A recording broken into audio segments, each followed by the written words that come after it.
Halo, assalamualaikum, welcome back to my YouTube channel Bidan P3K.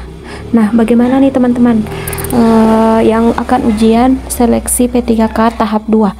Sudah siap atau masih perlu memantapkan diri setelah teman-teman kita yang tahap 1 melakukan ujian? Nah, kali ini kita akan membahas tentang beberapa bocoran soal FR P3K Bidan tahap 1 ya teman-teman. Jadi yang kita bahas kali ini berkaitan dengan soal kesehatan reproduksi. Namun sebelum kita lanjut, jangan lupa like, comment, share, dan subscribe teman-teman.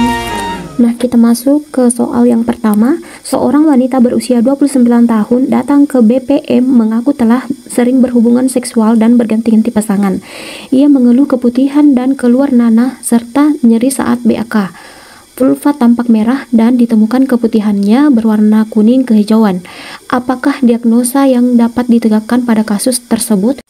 A. Trichomoniasis vaginalis, B. Sifilis, C. Herpes genitalis, D. Bacterial vaginosis, E. Gonore. Nah, kira-kira yang mana nih teman-teman? Jadi teman-teman bisa pause dulu ya untuk mencerna soal ini. Sebelum melihat pembahasannya, mari teman-teman mencoba untuk menguji kemampuan teman-teman. Kira-kira opsi yang mana yang paling tepat untuk soal ini. Jadi kembali lagi mengingatkan bahwa salah satu tips untuk menghemat waktu dalam membaca soal yaitu membaca terlebih dahulu pertanyaan, kemudian melihat sekilas opsinya, kemudian kembali ke atas untuk membaca kata kunci. Jadi yang perlu kita ingat teman-teman, yang dibaca itu hanya kata kunci. Nah, kata kunci pada soal ini adalah wanita tersebut sering berhubungan seksual dan berganti-ganti pasangan. Dari sini saja kita sudah bisa menentukan bahwa ini adalah soal tentang infeksi menular seksual. Namun penyakit IMS ini ada beberapa bagian lagi. Nah, kita lanjut bagaimana gejala yang dirasakan oleh pasien tersebut. Keluhannya keputihan dan keluar nanah serta nyeri saat BAK. Vulvanya tampak merah dan keputihan berwarna kuning kehijauan. Nah, yang ditanyakan itu diagnosa yang paling tepat yang dapat ditegakkan pada kasus ini. Nah, kita lihat opsi A, trichomoniasis vaginalis. Gejalanya itu keputihan berwarna kuning kehijauan, berbuih dan berbusa. Jadi bukan opsi A ya teman-teman. Kemudian opsi B, sifilis. Sifilis itu gejalanya luka pada genitalia, tidak nyeri dan dapat hilang dengan sendiri tanpa diobati. Namun hilangnya itu hanya untuk beberapa saat dan akan sangat mungkin untuk kembali. Itu untuk sifilis primer. Bisa juga terjadi pembesaran kelenjar getah bening. Nah, bagaimana jika sifilis sekunder? Sifilis sekunder itu muncul gejala ruam di tubuh, terutama mulut, telapak tangan, dan kaki. Nah, selanjutnya opsi C, herpes genitalis.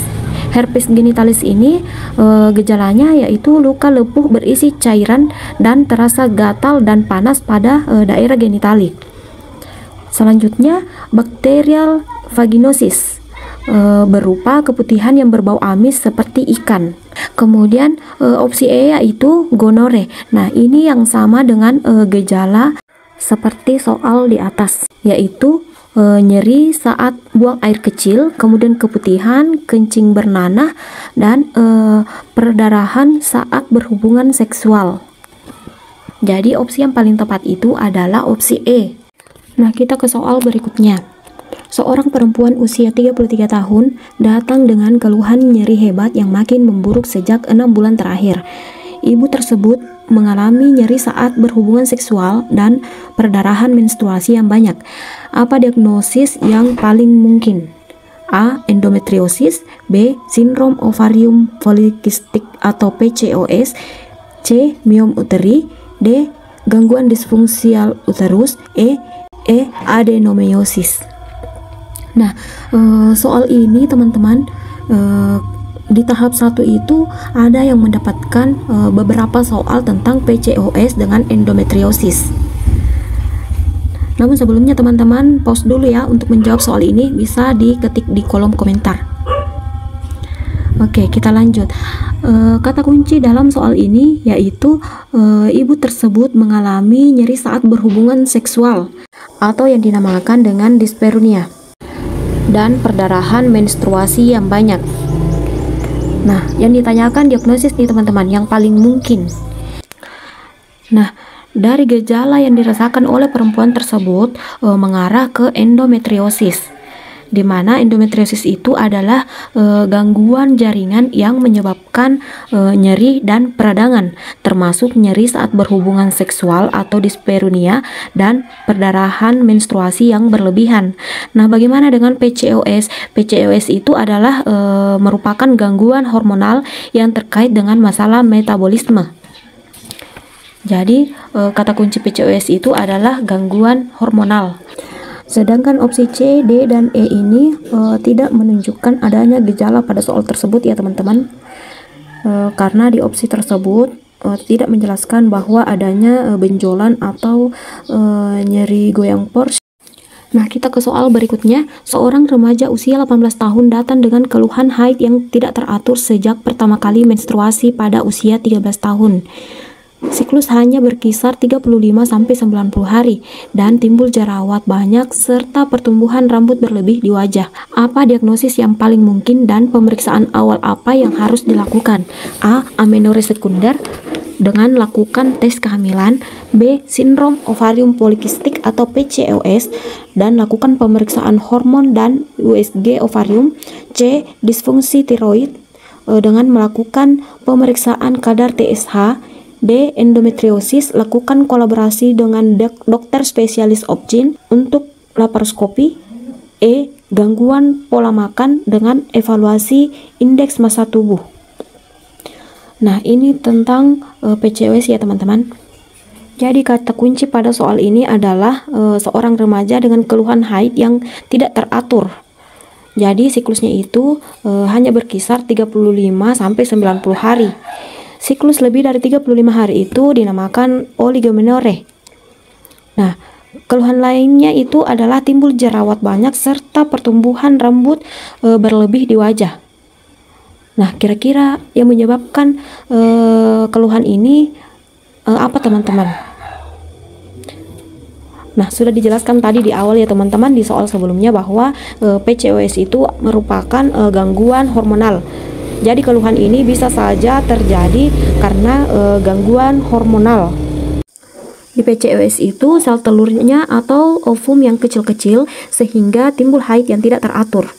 Nah, pada pertumbuhan rambut di wajah yang berlebihan itu akibat meningkatnya hormon androgen. Hormon yang akan diperiksa yaitu hormon androgen, LH dan FSH, apakah seimbang atau tidak. Selanjutnya juga perlu dilakukan pemeriksaan USG ovarium untuk lebih memastikan suspek PCOS yang dilihat berdasarkan gejala yang dirasakan oleh remaja tersebut. Soal yang keempat yaitu seorang perempuan usia 25 tahun datang dengan keluhan perdarahan menstruasi yang berlangsung lebih dari 10 hari setiap bulan dan sudah dirasakan sejak 6 bulan terakhir. Pemeriksaan lab menunjukkan Hb 10 gram per sen. Pemeriksaan apakah yang perlu dilakukan untuk menentukan penyebab dari kasus di atas? A. Pemeriksaan USG transvaginal untuk mendeteksi adanya miom atau polip. B. Pemeriksaan Hb untuk memastikan adanya anemi. C. Tes hormon FSH dan LH untuk menilai fungsi ovarium. D. Pemeriksaan TSH untuk menilai gangguan tiroid. E. Pemeriksaan CT scan panggul untuk menilai kondisi organ reproduksi. Nah, kira-kira yang mana nih teman-teman jawabannya? Nah, kita lihat kata kunci. Perempuan itu mengeluh perdarahan menstruasinya yang berlangsung lebih dari 10 hari setiap bulan dan sudah dilakukan pemeriksaan lab. Hasilnya itu Hb 10 gram per sen. Jadi ini sudah dinyatakan anemi ringan. Jadi opsi B itu sudah salah ya teman-teman. Jawaban yang paling tepat adalah opsi A. Pada soal ini perlu dilakukan pemeriksaan USG transvaginal untuk mendeteksi adanya miom atau polip yang bisa menyebabkan perdarahan menstruasi tersebut yang berlangsung lama, yaitu lebih dari 10 hari dan keluhan ini sudah dirasakan sejak 6 bulan terakhir. Soal berikutnya, seorang remaja perempuan umur 16 tahun datang ke PMB untuk menggugurkan kandungannya yang berusia 10 minggu. mengeluh hamil di luar nikah dan pacar tidak bertanggung jawab. Sebelumnya ia telah minum ramuan tradisional untuk melancarkan haid. Hasil pemeriksaan TTV dalam batas normal, plano tes positif. Upaya apakah yang dapat dilakukan oleh bidan di lingkungan dalam mencegah terjadinya kasus tersebut? A. Pendidikan kesehatan reproduksi remaja. B. Penyuluhan alat kontrasepsi untuk pencegahan. C. Pendidikan tentang risiko seks bebas. D. Pendidikan kehamilan remaja. E. Membagikan alat kontrasepsi kondom untuk mencegah penyakit menular seksual. Silahkan dipas dulu teman-teman. Bisa tulis di kolom komentar ya jawabannya. Nah, kita lihat kata kunci dalam soal ini adalah seorang remaja yang telah hamil di luar nikah, usia kehamilannya itu sudah 10 minggu, telah dilakukan pemeriksaan, hasilnya itu plano tes positif. Nah, yang ditanyakan yaitu upaya yang dapat dilakukan oleh bidan. Kita lihat opsi A teman-teman, pendidikan kesehatan reproduksi remaja. Ini hampir sama dengan opsi C ya teman-teman, pendidikan tentang risiko seks bebas. Ini merupakan opsi yang bisa dipilih ketika pertanyaannya itu hanya untuk mencegah terjadinya kasus tersebut.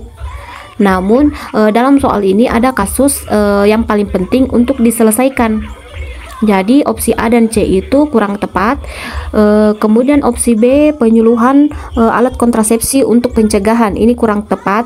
Sama dengan halnya dengan opsi E, membagikan alat kontrasepsi kondom, itu sudah sangat salah ya teman-teman. Jadi yang tepat itu adalah opsi D, pendidikan kehamilan remaja. Pada kata kunci klien hamil di luar nikah. Karena kehamilan sudah terjadi, maka tindakan yang tepat untuk dilakukan adalah menjelaskan bagaimana menghadapi kehamilan pada masa remaja.